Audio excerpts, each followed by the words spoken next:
1, 2, 3, 4, 5, 6, 7, 8, 9, 0.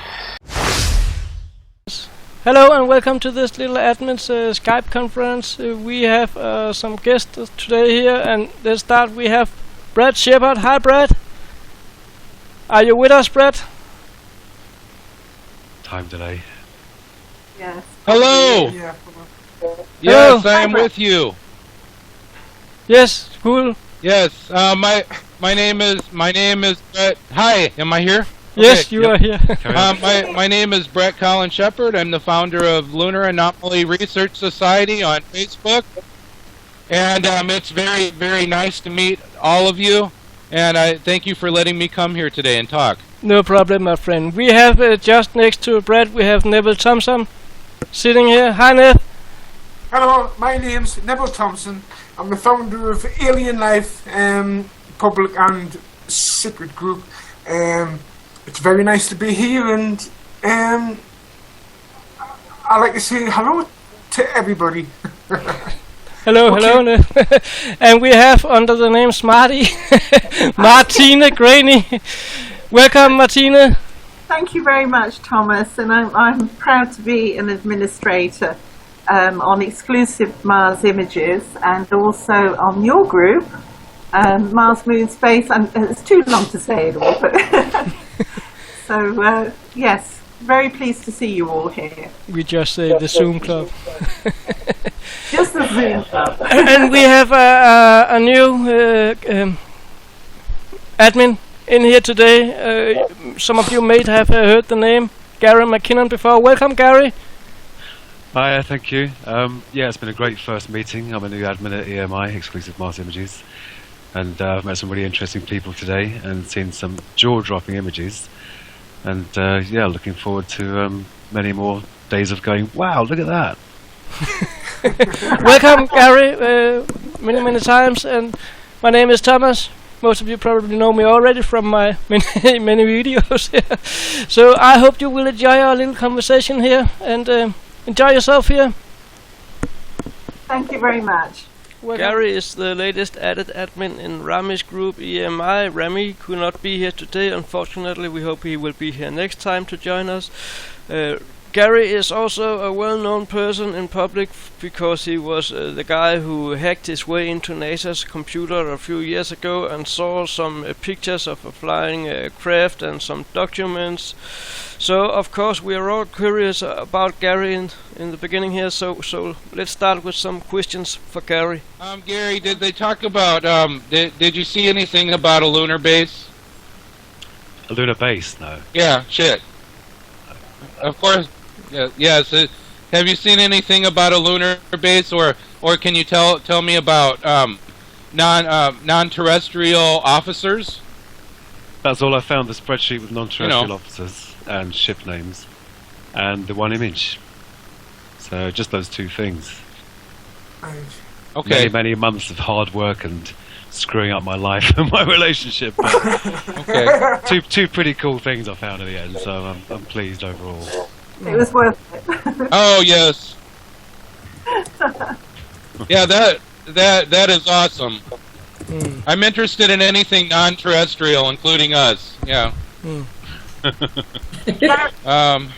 Gary, can I ask you, how far did you want to go with the investigations, should I say? What were you hoping to find? I wanted evidence from the horse's mouth. Yeah. And I wanted to investigate these places I'd read about where people said strange things were going on. Yeah. Because everything's computerized, isn't it? So. Yeah, true. No. But Gary, how I saw you saw some pictures of a craft UFOs on. I saw the YouTube video where you were talking about this metallic shaped object.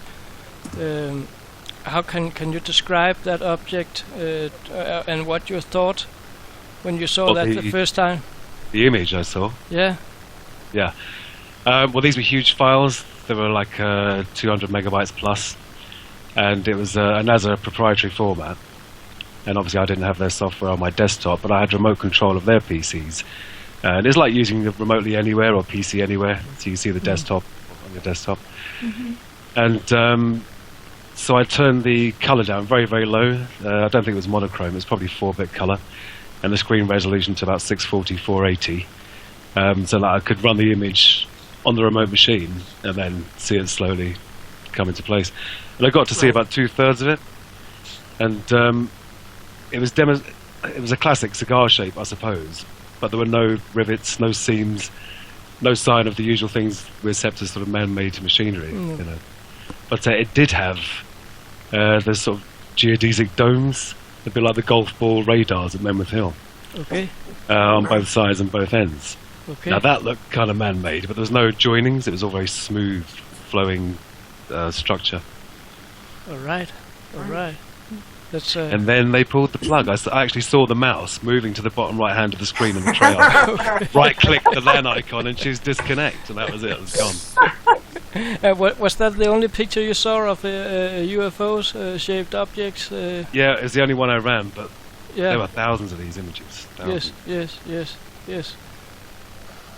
Could you not have transferred any files over, like, to your PC, or did you not have the file transfer capabilities? Oh with the yeah. program?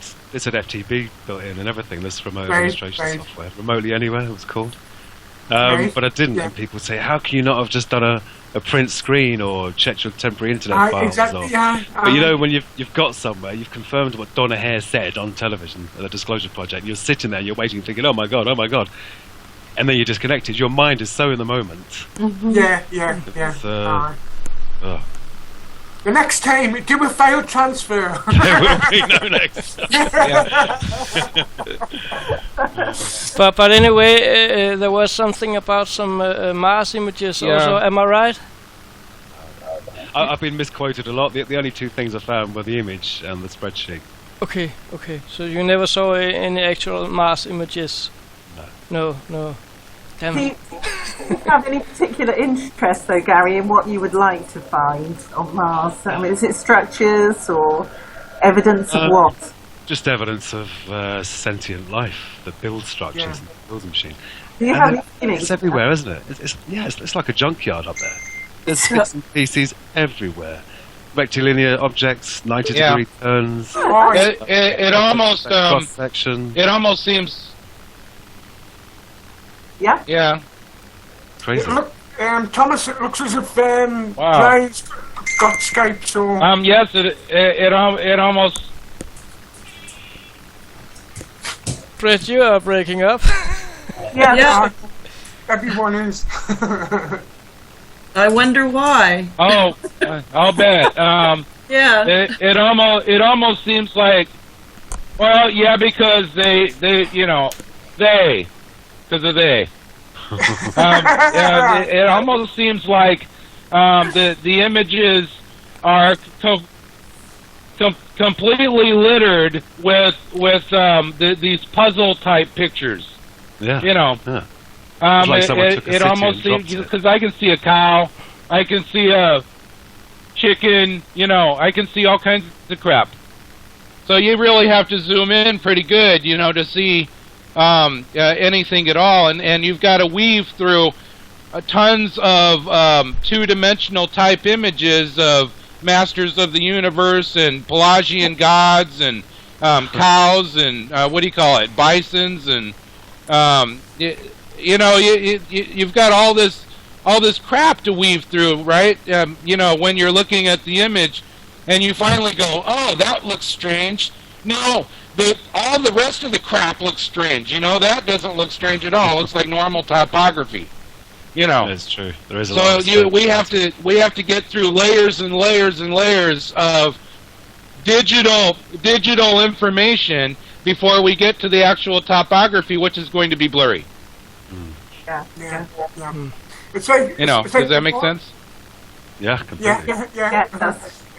It's like the Mars images. They actually put a layer over the top of rocks and that, and everybody looks at the detailed little rocks and that, but there's things hidden in the background, that you've got to try and find, you've got to blur the image, then these things start to come through, you know. I mean, it's really hard, you know, it's really hard to explain. I mean, you see a picture of a mountainside, and you see rocks that are all lined up in lines, and you think, sorry, rocks don't line themselves up in lines, you know.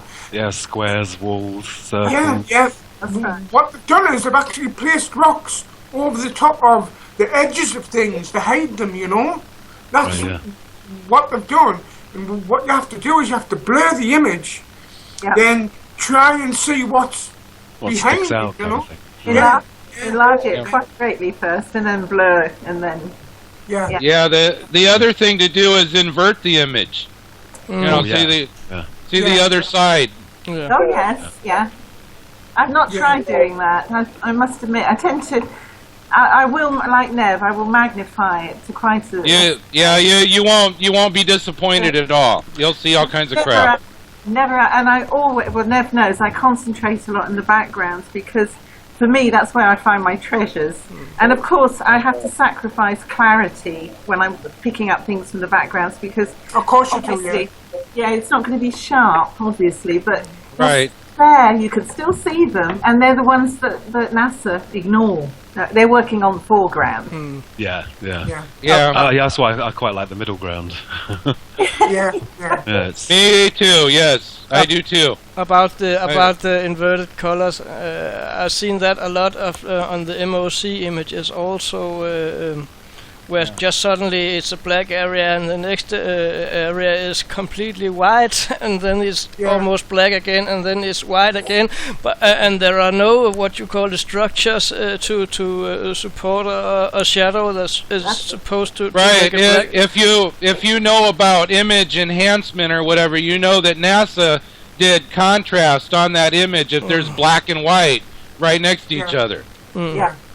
You know that. Yeah. A lot of the opportunity pictures fell foul to that. That really annoyed me. It's such high contrast, you couldn't pick out anything. Oh yeah. Such a shame. They tend to take out the mid-tones, you know, so everything's either light or everything's dark, you know. That's how they make the sides of the craters flat. They take out all the mid-tones and everything turns flat. So think that, you know, you think it's like just a straight drop. Yeah, right. Absolutely. But it's not, you know. Perspective tricks.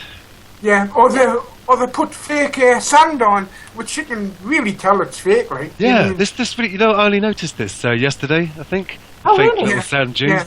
I cannot believe how obvious the line is. You know, all the grit, all the gravel, all the chaos just suddenly stops for this brown, fuzzy line. Yeah. Right. I mean, you're right. You said earlier that they're doing their job less well than they used to. They're covering up. Absolutely. Some really obvious blurs. It's I think they need to look at the people that they're doing it really, because they're not doing a very good job of finding it, you know. I think Nev and I could do a better job of that, couldn't we? What's interesting about that new image that I put up or whatever of the moon, Apollo 12 with the LEM in the background, is the astronaut is blurry in the foreground and the background is crystal clear. It's sharp, you know. Yeah. That's so weird. I know. It's so obvious as well. How can it make a mistake? Can you stick a link in Skype? I will try that. Maybe, you know, we were talking about them sort of faking, you know, what they want us to not see. I mean, now the rover has moved into the foothills of Mount Sharp. I mean, I'm noticing a distinctive difference in the anomalies that we find. I wonder if it is petrification or whether it... Actually, Laura, you probably understand more about this, don't you? You know, the condition of what could have been animals and the rest of it, things that we've seen. Oh, gosh. We may be looking at another dimension, dimensional stuff. Really? Yeah, really? because we're getting digital interference patterns And we got our technology from digital from the ETs. We directly got it from them. So here we go, you know. That's interesting. Yeah, we're here today, and we're using extraterrestrial technology, and we're wondering why everyone's messed up and everything's messed up, and why there's you know, pirates and cows in our moon images. Okay. So you know, it's no wonder to me. It's what's kind of strange is I can decode it, and I'm starting to decode these things. And I can tell that they're themed, so the Pareidolia question's kind of out, because now I've got the entire Pelagian pantheon in just one image, you know. So that it's very themed, and what you're looking at is very real. It's just that our brains are not thinking of it a certain way. You're thinking, oh, is that creature directly on the surface of Mars? Probably not. Okay. But does it exist? Probably. Thank you. So you know that's the thing, is we're looking at also a dimensional layer when we look at digital imagery. You know. Okay. I'm probably going to say this wrong, but I just said something weird. You guys are quiet. Okay. No, It's something good. We're pondering. Yeah. It's a very interesting theory. I read this week somewhere that apparently there's software. It was images that come up that a computer, when it goes into a sleep mode, can actually dream up and literally dream up images. And I thought, oh my goodness, I hope this isn't what we've been experiencing, where the computers go into this dream mode and literally guess and make shapes and relate them to things that we know, that we're familiar with here, you see. And that worries me, because then I think, oh my goodness, you know, how much are we going to have to reject if that's the case? Now, do you know what I mean about this dream state that a computer can go into when it's idle, and it'll start coming up with this imagery, which I don't know really. It's really hard to think about that. Like, really, a PC dreaming up things. It must be a pretty powerful PC if it's a rover, you know. I mean, I've noticed, like, we are seeing a lot more stuff coming through, you know, because the rover landed where, probably on the outskirts of where this old city was. Now it's moving into the main area, you know. There was a bridge that we saw that the rover is heading towards, you know. I've worked out that it's actually following a road.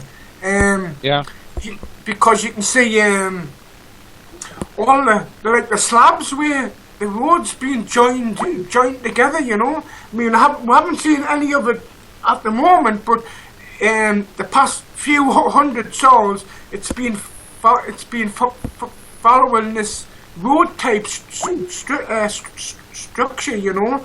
And I just hope it leads to this bridge. It looks like a bridge, but because it's a huge flat, long road going over the black sand, that's where the riverbed once was around Mount Sharp, you know. I haven't noticed them trying to cross the black sand. Like, I don't know, maybe it's because the rover might get stuck there. We don't want another spirit happening again, where it gets stuck on the soft sand. Yeah. Plus also the wheels are falling apart and all, which should really be happening, right? But maybe they're trying to find harder ground now, because it was starting to sink in. So they're trying to find harder ground to go to where they're going. So hopefully we might get on Mount Sharp by next year. I don't know. No, but it won't be going very high, will it? I don't know. If they can find a path up to get up onto the high slopes, they might, you know, and we might get some good views of where it's been. You never know. Well, they could just hide it all, you know, which they normally do.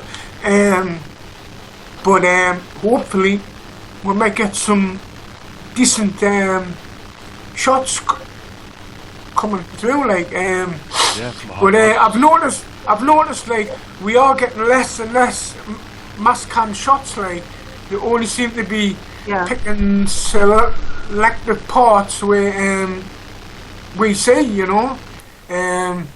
But hopefully we will get more images coming through, or they could just fake the rover breaking down or something and tell us that sorry, no more stuff coming through, because it probably takes a lot of time to hide what's there, you know. Of course.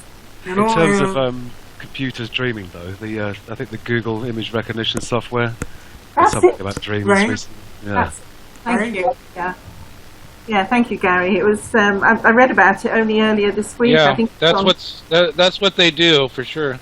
Yeah, but then, you know, does that mean that if we're not going to believe what we're seeing because that a computer has made that image up for us? Yeah. Oh yeah, but I think it's not something NASA uses, though. No. You don't think so? Okay. Right. I think probably people realise that I've often sort of brought to people's notice that the Photoshop tool, which is the stone effect tool, and you can turn people or anything living into, you know, a JPEG into a statue. Oh yeah. So, and I've often felt that that's being used. You know, anything that looks remotely unrock-like is turned into a rock. Using the Well, yeah, the tools must be so advanced these days. Yeah. Photoshop tools. It's not the. It's actually Neville. No, it's not the only program where you can get this effect. And it literally, you can even select the background rock, so that your anomaly, or if you've got a figure of a man, for instance, you can literally turn him into a statue, and you can select the background rock, whether it's marble, granite, whatever. And you've got it, you know, and it makes you then disbelieve everything, doesn't it? It's harder in 3 dimensions, though, isn't it? Absolutely right. That's what I look for, and I look for the light and shadow, and because they can't. That's what gets messed up when they're messing about with the pictures. They don't get the lighting right, and that's when my eye gets drawn to these anomalies. Well, if you just look at the effects that can do in films now with the CGI and that, you know, you think, well, anything's possible, really, isn't it? I mean, my daughter took me last night to go and see Jurassic World. Not my cup of tea, but I thought it was going to be a bit of fun, and I like to try and pick holes in it anyway, see if they get the perspective right. But my goodness, what they achieve now with CGI is just beyond belief. Yeah, beyond belief. I mean, it's come on leaps and bounds since, what was the first one, Jurassic Park? Yeah, that's exactly right. I mean, it's phenomenal. It really is. Incredible. And the overlapping. I can tell you from doing working with a lot of 3D software, Yeah. It really is remarkable what they can do. I don't think NASA have got that clever, though, do you? Well, they could completely create all of our space images out of thin air, but the problem is that they're not. They really are real. They're sending them data through space. You know, the thing is that they're using the 3D CGI software to put these things together. Yeah. And that allows, you know, for a lot of different things, elements to come into the picture, details that weren't really there. You know. Sure. And they've got, you know, they're inserting all these things, so it's something to be aware of when we're looking at these images. That look at our 3D software and what it's actually capable of, like you're saying, and look beyond that, you know, and just look at them as pixels that are putting together a picture, you know. Yes. Instead of going too close and seeing big squares or big pixels or something. Yeah. We have to pull out a little bit, you guys. You know, believe me, there's enough shit there. That we don't need to go too close, and there's enough there. Yeah. And the way the Hasselblad works, as you know, is it fuzzes everything out in the background. You know, we're looking, you know, at the focal point of the image, and there is an f-stop. It's usually about 22 on the space images. We're talking about it's somewhere in the middle. It'll be very clear, you know. We're talking and about, then it gets. We're talking about the Hasselblad cameras on the Apollo. Yeah, the clarity of the image. Yeah, just to clarify. Yeah. Yeah, these types of cameras, it'll be very clear in the middle. Yeah. Yeah, and it'll be blurry in the background and sometimes blurry in the foreground, you know? Okay, right. So we're looking for the f-stop. That makes sense. That's why, yeah, I've seen a lot of stuff in the middle ground. Yeah. The focal stop, you know? Yes. Usually that's where everything's clear, like, you know, because they normally focus. We should definitely... Say again? What? Yeah, we should definitely keep in mind the process of how these images are made. Yeah. Yeah, we should definitely keep in mind the process in which these images are made. Yes. You know. Absolutely. Yeah. They're very important. So it'll help us. It'll help us weed out all the strange stuff, and then we can look at the real topography. You know. Yeah. There's other things to look at, atmospheric things that have to do with color. You know. I was just going to bring that in. That's another way that they're sending these images with false colors. You know, Mars doesn't look that way. Everyone knows that. Oh yeah. It's not beige. Mars has blue skies, and you know it's. But having said that, Brett. No, it's not beige. You know, because I mean they used to make it red.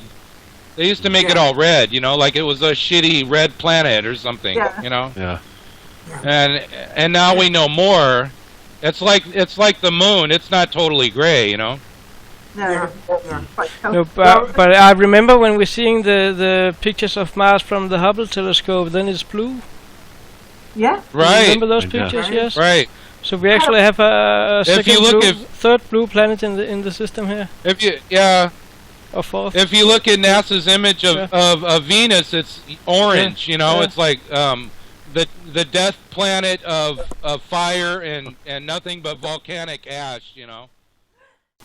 And with this beautiful picture of a blue Mars fading out in the background, we are ending part 1 of this Skype conference. We will be back with more, and next time we have Karen Christine Patrick with us also, speaking about her beliefs and thoughts on Mars and ancient aliens and seeding life on other planets. We will also talk a little bit about the Baltic Sea anomaly. Stay tuned for more. Part 2 is coming up soon. Thank you for watching. Until we see us again, take care. Bye.